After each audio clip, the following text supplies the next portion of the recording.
All right, here we go. Welcome back to Context. We are joined today by Alexa Caldwell, who is the head girls soccer coach and assistant lacrosse coach at the Phillips Exeter Academy. Coach, really excited that you have chosen to join us today. Thanks for being here. Thanks for having me. I'm so excited to chat too. All right, well, let's dig in. Take us through your background as a coach. How did you end up doing this? Like, what led to you being a teacher, a coach, and the stops along your way to where you have landed now? So I grew up on a boarding school campus in Delaware, grew up playing soccer with my twin brother, and in high school played 3 varsity sports, soccer, basketball, lacrosse, and then ended up playing lacrosse at Brown. But I chose Brown because there was a chance I could try and do both soccer and lacrosse, and that didn't work out. And I think it was a good thing it didn't work out because I hadn't been playing lacrosse as long, and I had never actually specialized in one sport before. So that experience at Brown was awesome. And it was while I was a college player. In the summer, I spent summers coaching because it was an easy way to make money and still have some kind of freedom. And I was hired. I basically coerced Jeremy Edwards, who is the director of Sports Challenge, which is now under the leadership of Strive, coerced him into hiring my twin brother and me. We were way younger than he normally hires. But he took us on, and I ended up coaching at Sports Challenge for 9 summers in a row. So it's the longest organization I've ever been a part of. But it was there coaching first soccer for 5 years, and then I started the girls lacrosse program for the last 4 years. It was there that I discovered how much I love coaching. And they also, Sports Challenge really helped me define myself as a coach. And so from there, after college, I didn't know what I wanted to do, and I was going to try and rebel against the family trade of working at independent schools, but I knew that it was going to be tough leaving college. I was very sad to stop playing lacrosse. It was against my choice. Like, I would have kept playing, could I have? And so I chose happiness and went to Asheville School, where they hired me as an admissions officer, which was interesting. I'd had no desire to be an admissions officer, but I liked Asheville School, and I started the girls lacrosse program there. So they hired me as the head coach. And so as a 22-year-old starting a girls lacrosse program in Asheville, North Carolina, I spent the year, because it's a spring sport, thinking about how I wanted to go about beginning a program, what my priorities were going to be, what my goals were, how to go from competing at top level collegiate athletics to starting a program with people who were asking me if they needed to buy helmets. And I was like, no. So that was such a wonderful experience, because a lot of what I started with and my approach to coaching has stayed with me 10 years later.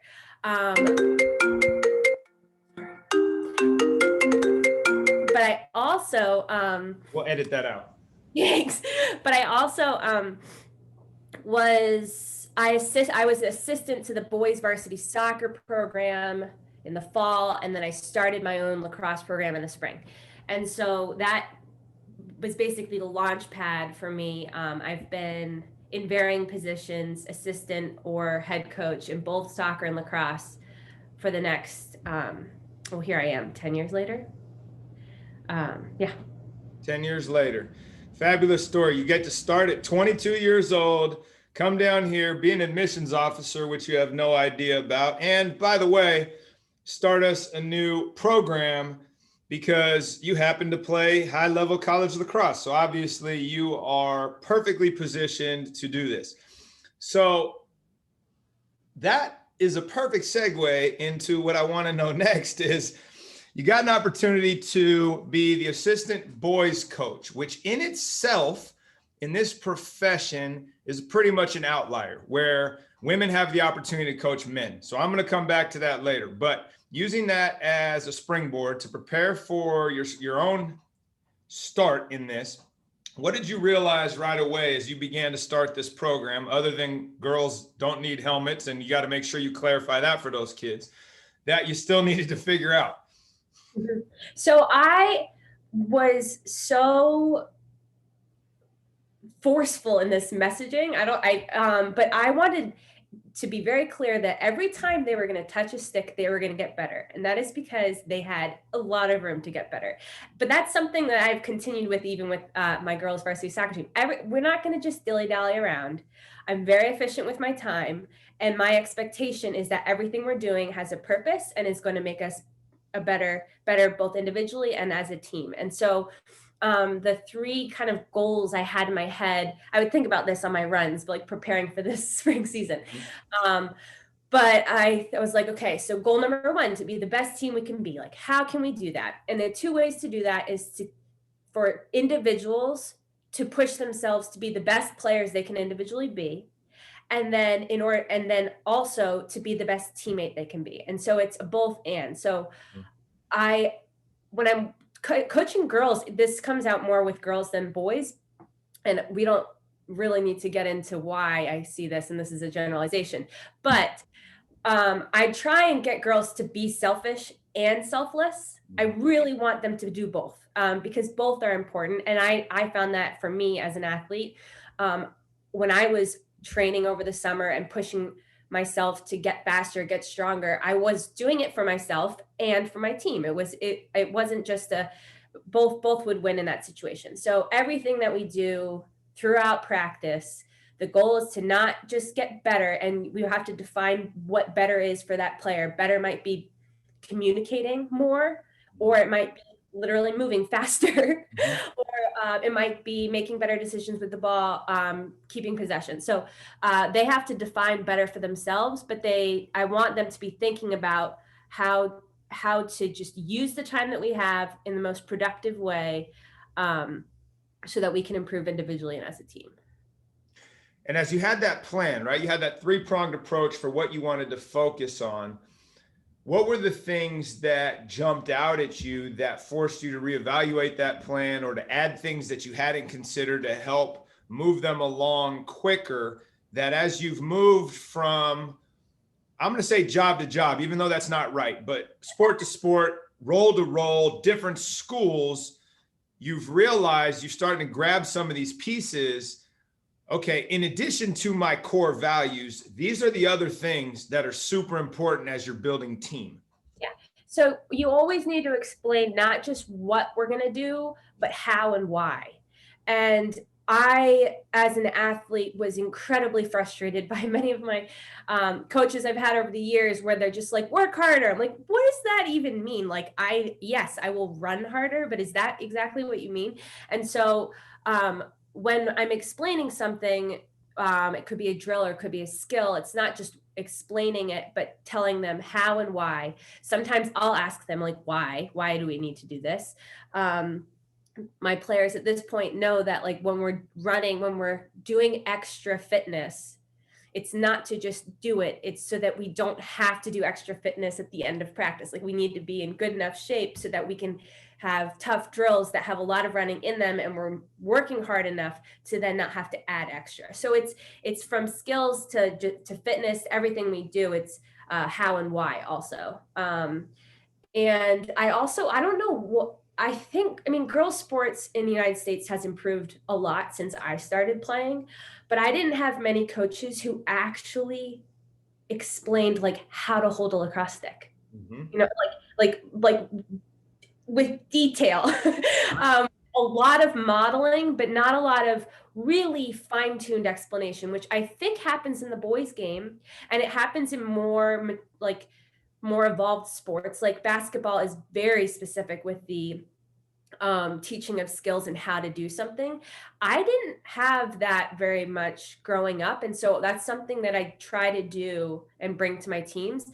Because I played college lacrosse, I am actually much better equipped to teach the skills in lacrosse than I am soccer. I grew up playing soccer, but I didn't have that high level college coaching. So a lot of my soccer coaching, I either am creating or bringing in outside experts to kind of help, because I'm a fine varsity high school soccer coach, but what I'm trying to do is teach these girls how to be athletes. And if they can play in college, they're going to get that like high level soccer specific coaching. But I guess I would say that my goal for the girls varsity soccer team is teaching them how to be athletes. Well, let's pivot here and go right into that. So you mentioned two things. There's a difference between boys and girls that is extremely generalized, and we definitely don't want to go into the weeds on that. But I do want to pull at the thread of what have you noticed, especially as a female coaching male sports, that has given you or allowed you to find the most success and to get their attention? Because as a general rule, they're going to listen and maybe not focus in on the details that you're giving them as much. I like to say that guys are more conceptual and just try to do what they want to do with it. And so what have you found that works for you to that audience, and how would you contrast that to your experience coaching girls? Well, one of my, I call it a strength as an athlete is my direct communication. And I had to learn how to soften that for the girls teams that I played on, and not soften it in a way that, I guess I don't want to say soften. I had to learn how to make that direct communication heard effectively. And I am afforded that, or when I'm coaching boys sports, I don't have to change it very much at all. I don't really have to adjust it or the tone, because even if they are just as hurt perhaps by my direct communication as my girl athletes would be, they don't show it. And so I was especially, I was 22 when I was working with this soccer team, but that was that style of communication was better heard among boys teams. And I also then paired, I would run with them. I would do the sprints with them. I played with them. I do that with the girls teams too, but that gave me credibility so that they listened to me. I would say that was something that I'm not going to be able to do forever, and I probably can't anymore. But it gave me enough, gave you enough street cred where they're going to listen to you. And again, it's a tough question, because the more we start to generalize, right, the more you start pointing out that that's not true. And it's really, it's a hard topic to delve into. But what I wanted to get at is how effective you can be in any circumstance with any group if you're willing to, one, have a little emotional IQ and learn about yourself. And you said it, I'm very direct. And two, know your personnel and what they need, be it girls, be it guys, be it mixed gender, be it your colleagues, your coworkers, whomever. If you can know your personnel, know your strengths, figure out how to blend them, you're going to be able to find success. If you can't, you're not going to find success no matter what you know. Right. Yeah. Follow-up question that's going to kind of go off. It's not going to go off the rails here, but it's going to be a little bit different than I would traditionally ask this. But as somebody that was a multi-sport athlete growing up and has remained a multi-sport coach throughout your career, how do you see the experiences doing multiple things translating into your coaching experience, how you're able to message to your athletes, and how you're able to say, take from being a boys soccer coach and then going in and translating something to girls lacrosse, not just on a messaging standpoint, but I would push back to even say on a skill standpoint, on a technique standpoint, on a drill standpoint. How has that experience with multiple sports background really shaped what you do now? And are there tangibles you can point to that would benefit others? Um, so growing up and playing 3 different sports in high school, I discovered very quickly after my freshman year, um, by lacrosse season, I was faster from basketball. I understood offensive movement, off ball movement better than I think I would have from soccer. Um, I was quicker from having to be contained in a little basketball court, and then I still had the stamina, and the what soccer brought to lacrosse is the idea you have to be a thinking player, like the coaches aren't involved. And so all of that together is like, I think part of the reason why I was able to kind of flourish in lacrosse. And so when I'm coaching, I think I'm trying to help kids see those connections, whether it's like when you're holding a stick, and I don't know much about physics at all, but if you get your arms away from your body, you're going to have more leverage. Like if we're connecting it to physics, or we're doing geometry with triangles, or I'm connecting to other sports, I'll often, when I'm talking about offensive movement for the basketball players that I know are on the field, like that they'll nod, or they'll help me model that. So I mean, I think that the sports challenge motto, which was skills for sports, skills for life, is absolutely the kind of basic philosophy that I have for coaching. Is that most of the kids I'm coaching are not going to continue after high school. It doesn't mean that it's not so important, because when you're learning something new, you're learning about yourself and you're learning about other people. And so all of it is productive to making themselves better people in the end. Right. Absolutely. No, I love that. And what you just shared, how well each of those disciplines translated to ultimately making you a better lacrosse player.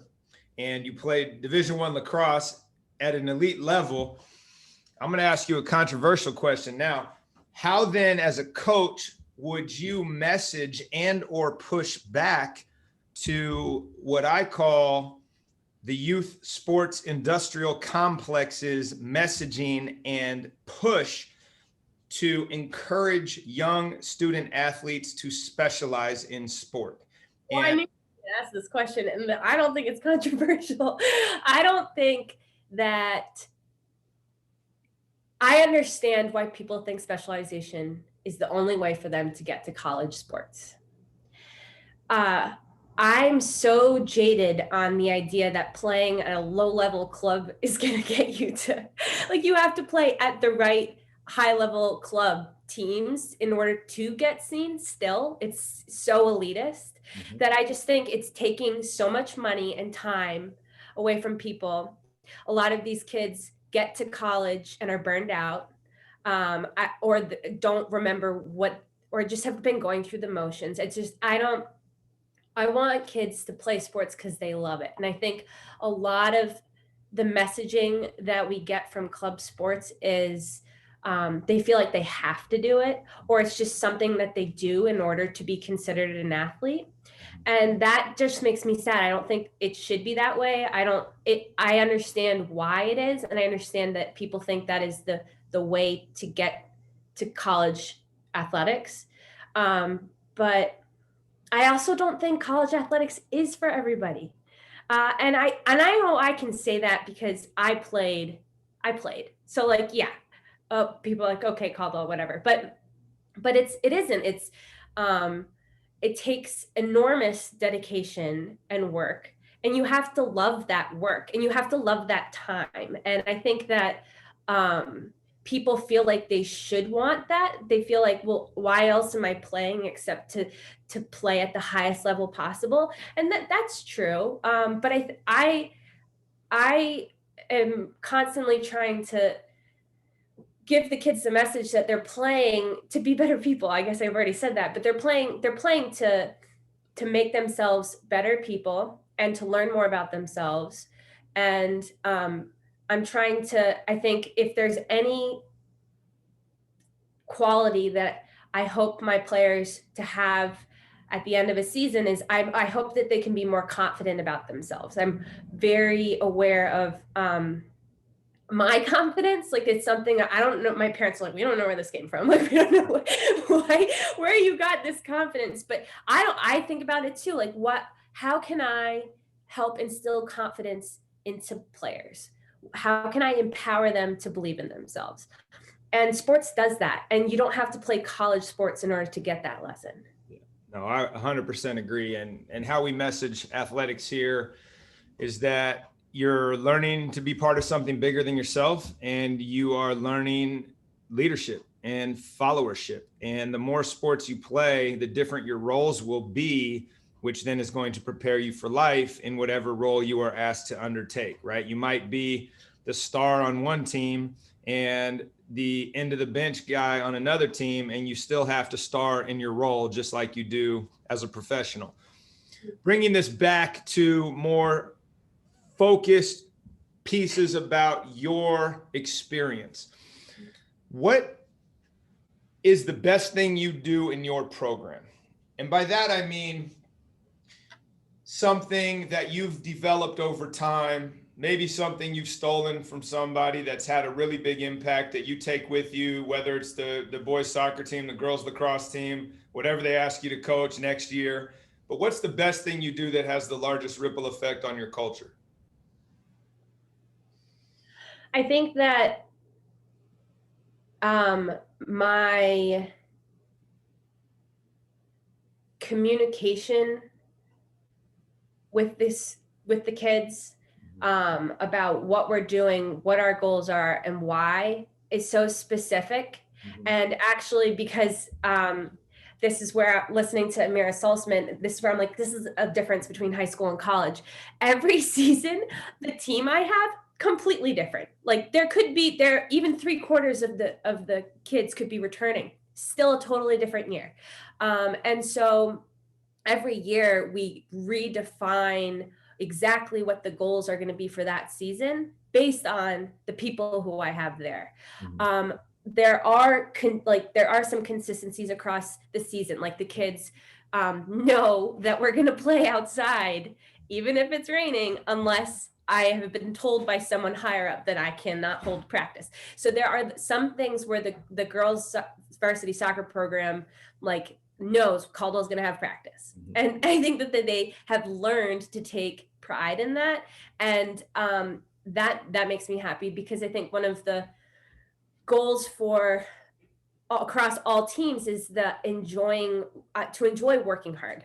Mm-hmm. And so something that I'm thinking a lot about is how to make a just right challenge for each team based on where they are. And it will probably hopefully grow over the course of the season. I still do a lot of the fitness with them, or if I don't, I am very clear on making sure that what I'm asking them to do is that just right challenge. And that's because I've had coaches, I'm like, they did not know what they were just asking us to do. Like, that was way too hard. And because it was way too hard, people don't do it. They just like half-ass it because they don't. So having a just right challenge and the enjoy of working hard, I think I would hope that that's something that is a part of the girls soccer culture and program. Mm-hmm. And then, yeah, that's what I'd say. So how do you translate that to your role as an assistant? What are you taking with you and offering to the head coaches that you work with as, hey, this has been really good for us over here. Have you considered trying this? Are there any of those things you've brought over that have been implemented or that you've stolen and brought back working with these other coaches that you're working with? Yeah, I think that, especially, so this is my 6th year at Exeter. And so, the head coach I work with, Christina Breen, I think she knows that I, having been a midfielder in college, knows that like I have running drills in my back pocket. And so I think in terms of tailoring different fitness or agility or strength, that's just something that's kind of come with me as my identity as a coach that I can bring to other head coaches. What I guess doesn't really answer your question, but what I learned as an assistant coach, which I found to be very important, um, is when I have an idea, how to convey that without stepping on toes, and how to offer ideas when it's going to be helpful, and then to just shut my mouth when it's not going to be helpful. And that's hard for me. I like being a head coach, also a very important skill to have in life. And I think what I've found as an assistant coach is it gives me the opportunity to give the individual feedback to players that you aren't often afforded the time to do as a head coach. So you're uniquely positioned in the independent boarding school world. And for those listeners that aren't familiar with it, you're often coaching multiple sports during each year while teaching your course load. And those sports could change based on the needs of the institution in any given year. You might be coaching field hockey one year and football the next year. Who knows? It just depends on what the needs are. And you are a head coach of one sport and assistant of another. How has returning to the assistant chair informed your performance, your growth? That's probably a better word, as a head coach, as you go back and forth each season and you see it's a different lens, and it's a different lens. And often, people have just been head coaches their whole career and they forget what it's like to be an assistant because they've never had it, or it's been such a long time. So maybe you can give a few nuggets that you get to experience every year. Yeah, so this is, I guess, I would have been an assistant. I was the head JV coach for 5 years, and last year would have been my first year as assistant, and then COVID happened. And so I'm in my year and a half of returning to assistant from when I was an assistant at Asheville School. But I think what I become aware of is how to use the assistant coach in a way that's productive, and to make sure that it's not all about me as a head coach, because we're a team. And so I feel very grateful that I have a wonderful assistant coach for soccer. And I need to use him. He has so much knowledge and understanding of the game. And so what are tasks, drills, things that I can give him, empower him to have, but also for the benefit of the team, if it gives us an opportunity to split the team up into smaller groups so that we are doing different things and he's using his strengths as a coach, how can I use that to make us a better program? And to give kids more one-on-one attention or smaller attention. I think also how I just value the time spent at practice. And I don't like long lines in drills. I don't like wasting any second that we're out there. And so I almost prefer to have shorter practices rather than go the full 2 hours and just not be doing a lot. And so I value the length of drills and think about, I usually throughout the day, I'll be thinking about how to break up the groups, the people into groups that are going to make it competitive, going to help different players, but also help them get better so they're getting more touches or more reps, so that we can all improve. If you just have the starters playing, that's not gonna work out if someone gets hurt. But it's also just people can watch. If you have students watching something, I want them to be actively watching. And that's hard for high schoolers to do. Usually if they're on the sideline, they start talking about the homework they have. So those are things I'm very mindful of when planning a practice. Yeah, I love that answer. It's really important, I think, to wrap up what you said there, going back to when you're an assistant and figuring out the timing of the advice or the ideas that you have so that they land. I often say as an assistant, your job is to give 99 suggestions, get told no, and still have the confidence to make the 100th suggestion. And that's a hard thing to do. And at the same time, the other side of the coin, what you said was, as a head coach, I need to delegate to my assistant and use them, or else they're kind of hanging out watching. And I think that's something that's really hard to learn how to do, to let go, especially if you're wired, as many coaches are, as someone who likes to control things. But the quicker I have found that you can get to that point where you're using all of your assistants to get to your goal of practice efficiency. You can get way more done. There's more buy-in from everyone. And you're now coaching your assistants to be head coaches later on by letting them coach, for lack of a better word. Again, context for the listeners. At a boarding school, you run into everybody everywhere. You're walking around campus and there's practices going on, lots of food for thought. Is there anything you've been able to pick up throughout your career watching teams that aren't soccer and lacrosse play, practice, coach that you've implemented into your current situation by happening by the ice hockey rink one day out on your run? Yeah, so I love the winter because I'm a sports fan. I get to go to hockey and basketball, sometimes water polo, but mostly those are the two that I really like watching. Oh, and winter track. And I think that I love watching basketball because it is so different from soccer in how much the coach is involved in the playing.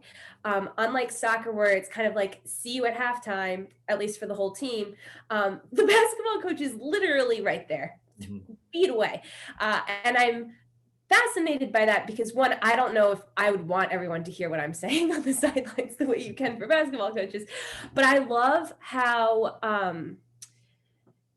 it's very different from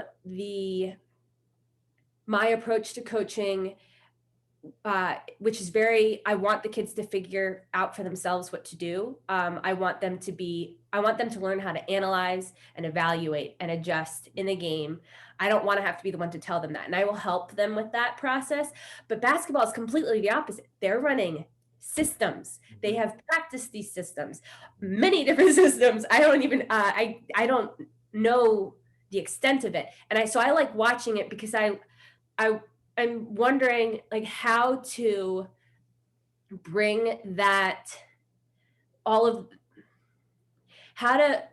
bring that coaching style to soccer without regimenting, like when the ball is here, here's where everyone needs to be always. Right. So I that's something that I've been thinking a lot about, especially as the girls soccer program has improved since I've been there, that I think that I need to bring more tactical coaching to this program. And so I'm learning from watching like basketball or just watching higher level soccer, how to bring that tactical approach or lessons into it in order to help improve the program. Also, basketball is very similar to lacrosse. And so I really like watching just the offensive movement in general, because you get new ideas for plays or how to move the ball and how to move off ball. Yeah. Imagine if we could play basketball from behind the basket. It would transform everything. But I'm with you on that. So this question's a little bit loaded based on your current situation, and I'll explain why. But how's your coaching approach changed during your career, right? 22-year-old dropped in, started a lacrosse program, to now you've been at Exeter 6 years, and you are the head soccer coach and an assistant lacrosse coach. But how has your approach and how you do things changed during that time? And then I'll ask a follow-up based on what I want to know about coaching a sport that wasn't your primary sport in high school. I've learned how to be a little bit more measured in my approach. I was a very passionate player. I am incredibly competitive, and I have had to learn how to coach people who aren't as competitive as me. And that was really hard at the beginning. And it's just a fact, and it's a way of life, and it's totally fine that people don't match my competition, my love of competition. But I'm still learning that. I'm way better than I was when I was 22, but I think that's what I mean by measured. Mm-hmm. Well, and what I'm curious about is, you've talked a lot throughout this episode of how the way in which you coach has evolved, and the hat switching you have to do forces that, which not everybody's in that circumstance, right? They might just coach their one sport, and in the off season, they're trying to continue to grow their players, but you have got to shift and go do something else. And so you have a lot of time to think about that. But as we've been talking, and you've been talking about tactics and strategies in a way that you want to get better at them, and you're watching basketball to figure out how to apply it to soccer. How does that specifically come to front of mind, knowing that you played Division I lacrosse and you could step into there and you could actually execute all those things? But in soccer, it's like, yeah, I played at a pretty high level, but now I have to coach this thing and have expert knowledge. How are you filling the gaps there? What are you doing to make sure that you are prepared in the way in which you want to be to lead your student athletes? Yeah, that's a great question. Reading, watching. I mean, the women's national team plays Colombia tonight at 7, like going to be watching that game. I think that one of my strengths as a player was the analysis after a game. Like, I would grow up, play soccer game usually, and talk about the game after with my dad, and process different parts of the game. And that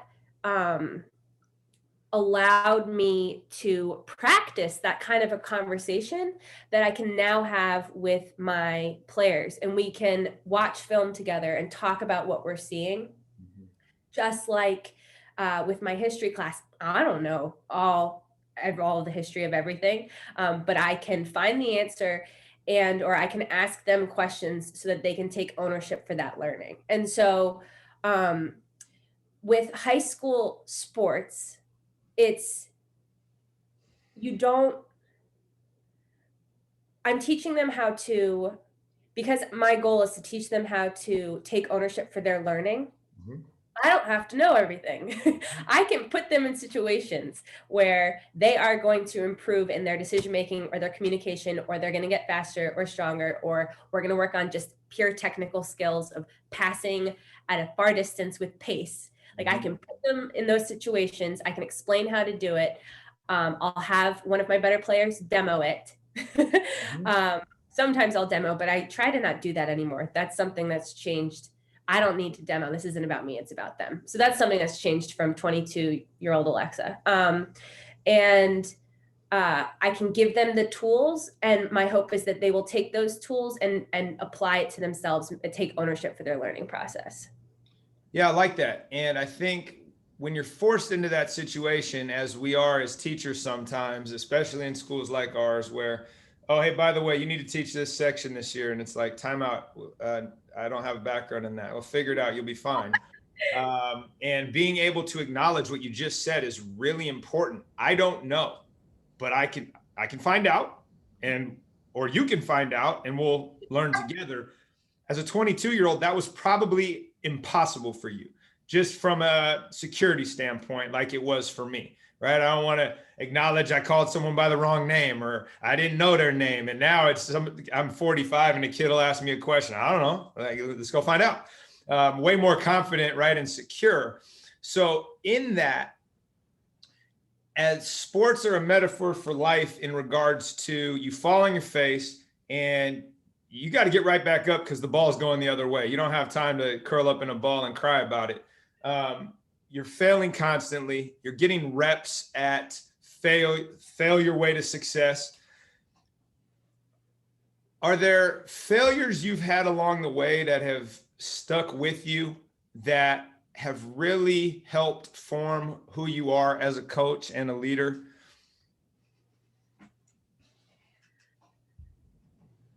So that's such a good question. I think I don't know why I picked this quote up when I was in middle school, but I had on my mirror. It's the only time I've ever had a quote on my mirror. It said, "Failure is the only opportunity to begin again more intelligently." And I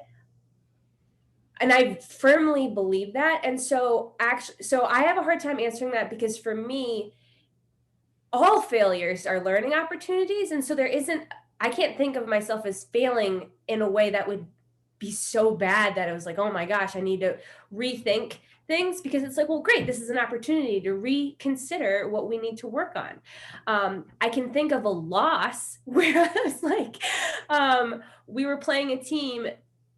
For some reason, my assistant coach couldn't be there, so I was solo driving the bus with all of the kids. And the problem that he wasn't there was so that I didn't have anyone to process with after. But we played this game. The kids played horribly, and I was very annoyed with how bad they were playing. And then what sent me over the edge was the excuses I heard on the sideline and after the game. And so actually after the game, I said, I have nothing to say to you guys right now. We'll talk when we get home. Because I was going to drive the bus, because I didn't know if am I going to talk, because it wasn't everyone that was complaining. And I had made a vow to myself when I was playing, I was like, if I ever coach, I'm not going to be that coach who yells at the whole team when it's only a group of people that are doing what the coach is yelling at. So I had made that vow. So I was like, can't yell at them, but very disappointed, should not have lost this game. And what we ended up doing was they were complaining about the field. That was the reason we lost. And so the next practice we started, I had the captains take the team for the first hour, because I was like, I can't care more. I can't give you more. We need to, you know what we need to work on. We've been working on these things. You take ownership of that. I'll join you. But I actually switched to the boys JV soccer field, which is a crappy field. We had the best field on campus. We have the best field on campus. And so I'm like, okay, if you think you need to practice on a bad field, but we're just going to play on this field for the rest of the season. So the boys JV team got our beautiful field, and we played on that smaller, bumpy grass field for I think the rest of the season. And I guess that stands out. One, because I went for a run with my two captains next year, and they were remembering that game, and I was I had forgotten. I had said, I have nothing to say to you. They remembered that.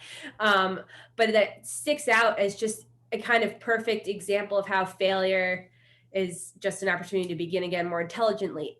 I was like, how do I have a team that has people on it who think that those excuses would be okay to say? Mm-hmm. Like, my captains didn't know what to say to those complaints. Like, it was just, that was a kind of a culture thing that I wanted to nip in the bud right there. Like, that is not something that this program's ever going to be known for, complaining about a field as a reason why we lost. So that stuck out to me as something I kind of needed to address, and then figure out how to, I think, continue the culture that I want for the team and program. Yeah, no, I think that is such a great anecdote. And the quote that you shared, failure is the only opportunity to begin again more intelligently, is golden. And I would add, what you were trying to focus on with your athletes was, look, stop worrying about things you can't control and using those to scapegoat the role that we all played in this disappointment, this failure. The field had nothing to do with it. The other team played on the same field. That's not a controllable aspect of your life. And what I've always tried to share is, every second you spend worrying about something beyond your control is time you'll never get back. And so that's the lesson it sounds like you were trying to impart on your athletes. And that's really the life lesson of sports.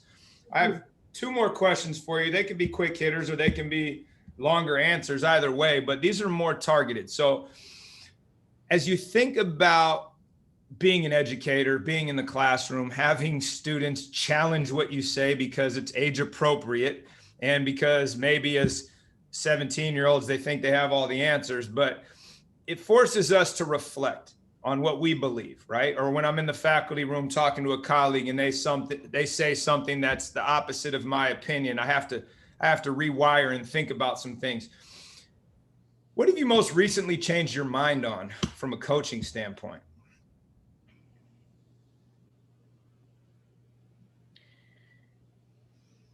I think I said before that I am maybe more competitive than most of the players I coach.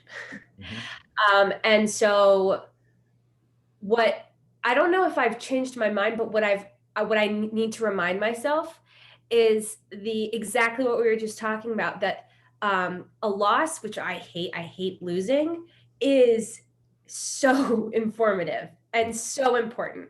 And when I hear teams talk about how amazing it is to have an undefeated season, I'm like, oh, what a pity that that team doesn't get to learn how to lose. Mm-hmm.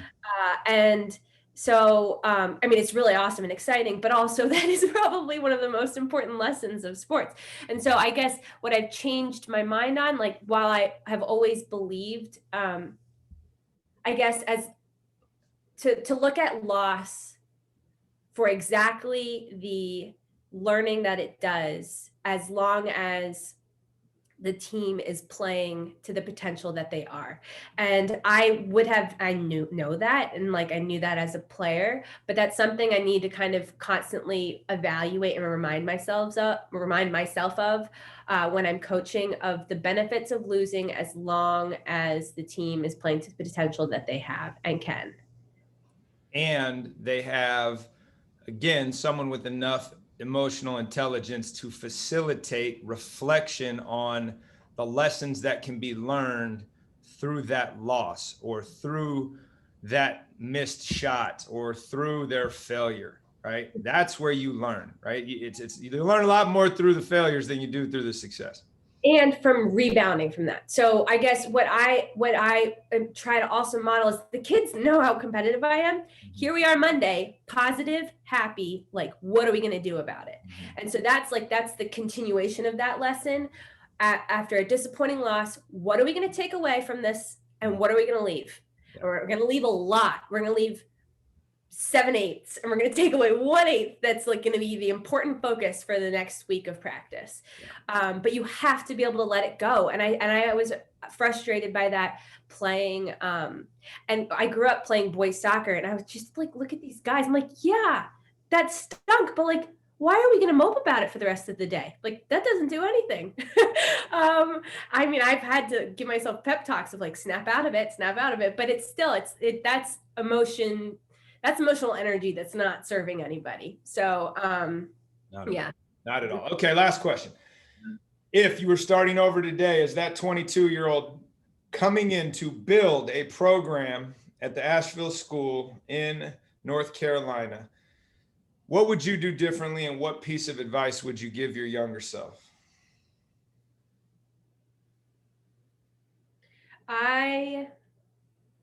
Well, yeah, I mean, I think that a lot of the coaching that I did there has just informed what I still do now, and that how carefully I spent the whole year thinking about exactly what I wanted to do, why I had like weeks mapped out. Like, we're going to start with holding a stick.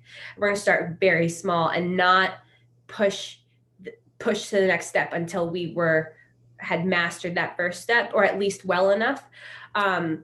So pretty much for the whole first month, I think we did ground balls, like cradling, because the ball was going to be on the ground more than in the air. But I guess what I would say is I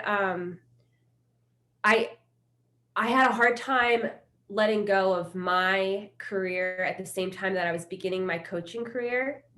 And I missed playing so much.